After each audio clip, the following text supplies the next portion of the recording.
Hello viewers तो ये मोर प्रथम क्वार्टर जोटा कि प्रथम जब मुझे ढेंकानाल पहुँची तो यही रूम रे मुझे यहाँ मो सांगर रूमटा एक्चुअली बट मु यही रूम रे रही जेहेतु से ट्रेनिंग रे जाइला तो मुझे रूम रे रही देखी पड़े ये फैन दीटा थुआई अवस्था देखी पड़े जो भाया अवस्था सेपटे बालकनी भी अच्छी श्री माँ को फोटो भी लगी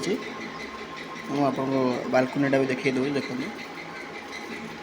बस यहाँ एठिकार भ्यूटा बहुत बढ़िया था देखिपे पहाड़ सेपटे गोटा पहाड़ ये जो घर गुड़ा अच्छे सेपटे पहाड़ अच्छी तो बहुत बहुत सुंदर भ्यू ये अच्छी तो वर्षा तो स्टार्ट हो गला छात उपर जाऊँगी आपको भ्यूटा देखिए वर्षार भ्यूटा भल लगे।